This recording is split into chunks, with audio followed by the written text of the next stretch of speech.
ಆಷಾಢ ಮಾಸದ ಸಂಪೂರ್ಣ ಮಾಹಿತಿ. ನಮಸ್ಕಾರ ಸ್ನೇಹಿತರೆ, ಇಂದು ನಾವು ಹಿಂದೂ ಧರ್ಮದಲ್ಲಿ ಅತ್ಯಂತ ಮಹತ್ವ ಹೊಂದಿರುವ ಆಷಾಢ ಮಾಸದ ಸಂಪೂರ್ಣ ಮಾಹಿತಿಯನ್ನು ತಿಳಿದುಕೊಳ್ಳೋಣ. ಈ ಮಾಸದ ವಿಶೇಷತೆ ಏನು, ಯಾವ ಪೂಜೆಗಳನ್ನು ಮಾಡಬೇಕು, ಯಾವ ಆಚರಣೆಗಳನ್ನು ಪಾಲಿಸಬೇಕು, ಯಾವ ದಿನಗಳು ಅತ್ಯಂತ ಶುಭಕರ, ಈ ಎಲ್ಲ ವಿಷಯಗಳನ್ನು ಸರಳವಾಗಿ ತಿಳಿದುಕೊಳ್ಳೋಣ. ವಿಡಿಯೋವನ್ನು ಕೊನೆವರೆಗೂ ನೋಡಿ. ಆಷಾಢ ಮಾಸ ಎಂದರೇನು? ಹಿಂದೂ ಪಂಚಾಂಗದ ಪ್ರಕಾರ ಜ್ಯೇಷ್ಠ ಮಾಸದ ನಂತರ ಬರುವ ತಿಂಗಳೇ ಆಷಾಢ ಮಾಸ. ಈ ಮಾಸವು ಮಳೆಗಾಲದ ಆರಂಭವನ್ನು ಸೂಚಿಸುತ್ತದೆ. ಆಧ್ಯಾತ್ಮಿಕ ದೃಷ್ಟಿಯಿಂದ ಈ ತಿಂಗಳು ಬಹಳ ಪವಿತ್ರವಾಗಿದೆ. ಈ ತಿಂಗಳಲ್ಲಿ ಭಗವಂತನ ಆರಾಧನೆ, ಜಪ, ಧ್ಯಾನ, ದಾನ, ವ್ರತ ಹಾಗೂ ಸಾತ್ವಿಕ ಜೀವನಕ್ಕೆ ಹೆಚ್ಚಿನ ಮಹತ್ವ ನೀಡಲಾಗಿದೆ. ಆಷಾಢ ಮಾಸದ ವಿಶೇಷತೆ. ಆಷಾಢ ಮಾಸದಲ್ಲಿ ದೇವರ ಕೃಪೆ ಪಡೆಯಲು ಉತ್ತಮ ಸಮಯ ಎಂದು ನಂಬಲಾಗುತ್ತದೆ. ಈ ಮಾಸದಲ್ಲಿ ವಿಷ್ಣು, ಶಿವ, ದೇವಿ, ಗುರು ಹಾಗೂ ತುಳಸಿ ಪೂಜೆಗಳಿಗೆ ವಿಶೇಷ ಮಹತ್ವವಿದೆ. ಅನೇಕರು ಈ ತಿಂಗಳಲ್ಲಿ ಪ್ರತಿದಿನ ಬೆಳಗ್ಗೆ ಸ್ನಾನ ಮಾಡಿ ದೀಪ ಹಚ್ಚಿ ದೇವರ ನಾಮಸ್ಮರಣೆ ಮಾಡುತ್ತಾರೆ. ದೇವಶಯನಿ ಏಕಾದಶಿ. ಆಷಾಢ ಶುಕ್ಲ ಏಕಾದಶಿಯನ್ನು ದೇವಶಯನಿ ಏಕಾದಶಿ ಎಂದು ಕರೆಯುತ್ತಾರೆ. ಈ ದಿನದಿಂದ ಶ್ರೀ ಮಹಾವಿಷ್ಣುವು ಯೋಗ ನಿದ್ರೆಗೆ ಹೋಗುತ್ತಾರೆ ಎಂಬ ಧಾರ್ಮಿಕ ನಂಬಿಕೆ ಇದೆ. ಈ ದಿನ ಉಪವಾಸ ಮಾಡಿ ವಿಷ್ಣು ಸಹಸ್ರನಾಮ ಪಾರಾಯಣ ಮಾಡಿದರೆ ಉತ್ತಮ ಫಲ ದೊರೆಯುತ್ತದೆ ಎಂದು ಹೇಳಲಾಗುತ್ತದೆ. ಗುರು ಪೂರ್ಣಿಮೆ. ಆಷಾಢ ಮಾಸದ ಅತ್ಯಂತ ಮಹತ್ವದ ದಿನವೇ ಗುರು ಪೂರ್ಣಿಮೆ. ಈ ದಿನ ಗುರುಗಳಿಗೆ ಗೌರವ ಸಲ್ಲಿಸಲಾಗುತ್ತದೆ.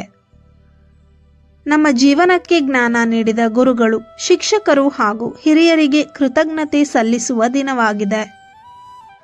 ಚಾತುರ್ಮಾಸ ಆರಂಭ. ದೇವಶಯನಿ ಏಕಾದಶಿಯಿಂದ ಚಾತುರ್ಮಾಸ ಆರಂಭವಾಗುತ್ತದೆ. ಈ 4 ತಿಂಗಳು ಭಕ್ತಿ, ಉಪವಾಸ, ಜಪ, ಧ್ಯಾನ ಹಾಗೂ ಸಾತ್ವಿಕ ಆಹಾರಕ್ಕೆ ಹೆಚ್ಚಿನ ಮಹತ್ವ ನೀಡಲಾಗುತ್ತದೆ. ಆಷಾಢ ಮಾಸದಲ್ಲಿ ಯಾವ ದೇವರನ್ನು ಪೂಜಿಸಬೇಕು? ಶ್ರೀ ಮಹಾವಿಷ್ಣು, ಮಹಾಲಕ್ಷ್ಮಿ, ಪರಮಶಿವ, ದುರ್ಗಾದೇವಿ ಮತ್ತು ಶ್ರೀ ಗಣೇಶ, ತುಳಸಿ ದೇವಿ. ಪ್ರತಿದಿನ ಬೆಳಗ್ಗೆ ಸ್ನಾನ ಮಾಡಿ ದೀಪ ಹಚ್ಚಿ ದೇವರ ನಾಮಸ್ಮರಣೆ ಮಾಡಿದರೆ ಮನಸ್ಸಿಗೆ ಶಾಂತಿ ದೊರೆಯುತ್ತದೆ ಎಂಬ ನಂಬಿಕೆ ಇದೆ. ಈ ತಿಂಗಳಲ್ಲಿ ಮಾಡಬೇಕಾದ ಶುಭ ಕಾರ್ಯಗಳು.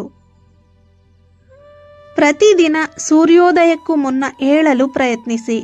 ಮನೆ ದೇವರ ಕೋಣೆಯನ್ನು ಸ್ವಚ್ಛವಾಗಿಡಿ. ಬೆಳಗ್ಗೆ ಮತ್ತು ಸಂಜೆ ದೀಪವನ್ನು ಹಚ್ಚಿ. ವಿಷ್ಣು ಸಹಸ್ರನಾಮ, ಲಲಿತಾ ಸಹಸ್ರನಾಮ, ಶಿವ ಪಂಚಾಕ್ಷರಿ ಅಥವಾ ನಿಮ್ಮ ಇಷ್ಟ ದೇವರ ನಾಮಸ್ಮರಣೆ ಮಾಡಿ. ತುಳಸಿ ಗಿಡಕ್ಕೆ ನೀರು ಹಾಕಿ ಪೂಜೆ ಮಾಡಿ. ಬಡವರಿಗೆ ಅನ್ನ, ಬಟ್ಟೆ ಅಥವಾ ಅಗತ್ಯ ವಸ್ತುಗಳನ್ನು ದಾನ ಮಾಡಿ. ಗೋವುಗಳಿಗೆ ಆಹಾರ ನೀಡುವುದು, ಪಕ್ಷಿಗಳಿಗೆ ಧಾನ್ಯ ಹಾಕುವುದು ಮುಂತಾದ ಸೇವೆಗಳನ್ನು ಮಾಡಬಹುದು. ಹಿರಿಯರ ಆಶೀರ್ವಾದವನ್ನು ಪಡೆಯಿರಿ. ಆಷಾಢ ಮಾಸದಲ್ಲಿ ಮಾಡಬೇಕಾದ ಕೆಲಸಗಳು. ಪ್ರತಿದಿನ ಬೆಳಗ್ಗೆ ಬೇಗ ಎದ್ದು ಸ್ನಾನ ಮಾಡುವುದು. ದೇವರ ಮುಂದೆ ದೀಪ ಹಚ್ಚುವುದು.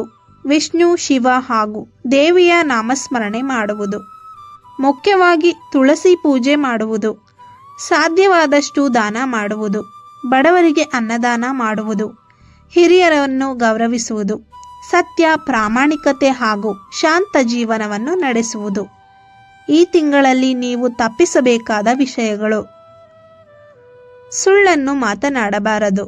ಅನಗತ್ಯ ಜಗಳವನ್ನು ಮಾಡಬಾರದು. ಯಾರಿಗೂ ನೋವನ್ನು ಉಂಟು ಮಾಡುವ ಮಾತುಗಳನ್ನು ಆಡಬಾರದು. ಆಹಾರವನ್ನು ವ್ಯರ್ಥ ಮಾಡಬಾರದು. ದುಶ್ಚಟಗಳಿಂದ ದೂರವಿರಿ. ಆಷಾಢ ಮಾಸದ ಆಧ್ಯಾತ್ಮಿಕ ಮಹತ್ವ. ಆಷಾಢ ಮಾಸವು ಮನಸ್ಸನ್ನು ಶುದ್ಧಗೊಳಿಸುವ ಸಮಯವೆಂದು ಪರಿಗಣಿಸಲಾಗುತ್ತದೆ. ಈ ತಿಂಗಳಲ್ಲಿ ಮಾಡಿದ ಜಪ, ಧ್ಯಾನ, ಪೂಜೆ ಮತ್ತು ದಾನಕ್ಕೆ ವಿಶೇಷ ಪುಣ್ಯ ದೊರೆಯುತ್ತದೆ ಎಂಬ ಧಾರ್ಮಿಕ ನಂಬಿಕೆ ಇದೆ. ಆದರೆ ಇವು ನಂಬಿಕೆ ಮತ್ತು ಸಂಪ್ರದಾಯಗಳ ಆಧಾರದ ಮೇಲೆ ಆಚರಿಸಲಾಗುವ ವಿಷಯಗಳಾಗಿವೆ. ಪ್ರತಿಯೊಬ್ಬರೂ ತಮ್ಮ ಕುಟುಂಬದ ಸಂಪ್ರದಾಯ ಮತ್ತು ನಂಬಿಕೆಗಳಿಗೆ ಅನುಗುಣವಾಗಿ ಪಾಲಿಸಬಹುದು. ಸ್ನೇಹಿತರೆ, ಆಷಾಢ ಮಾಸವು ಕೇವಲ ಒಂದು ತಿಂಗಳಲ್ಲ, ಭಕ್ತಿ, ಶಿಸ್ತು, ದಾನ ಮತ್ತು ಆತ್ಮಚಿಂತನೆಗೆ ಮೀಸಲಾದ ಪವಿತ್ರ ಕಾಲವಾಗಿದೆ. ಈ ತಿಂಗಳಲ್ಲಿ ದೇವರ ಸ್ಮರಣೆ ಮಾಡಿ, ಸತ್ಕಾರ್ಯಗಳನ್ನು ಮಾಡಿ, ಎಲ್ಲರಿಗೂ ಸಹಾಯ ಮಾಡಿ ಮತ್ತು ಮನೆಯಲ್ಲಿ ಸುಖ ಶಾಂತಿ ನೆಲೆಸುವಂತೆ ಪ್ರಾರ್ಥಿಸೋಣ. ಈ ಮಾಹಿತಿ ನಿಮಗೆ ಇಷ್ಟವಾದರೆ ಈ ವಿಡಿಯೋಗೆ ಲೈಕ್ ಮಾಡಿ ಹಾಗೂ ನಿಮ್ಮ ಸ್ನೇಹಿತರು ಮತ್ತು ಕುಟುಂಬದವರೊಂದಿಗೆ ಹಂಚಿಕೊಳ್ಳಿ.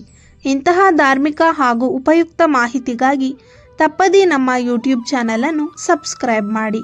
ಧನ್ಯವಾದಗಳು. ಮತ್ತೆ ಹೊಸ ಮಾಹಿತಿಯೊಂದಿಗೆ ಭೇಟಿಯಾಗೋಣ.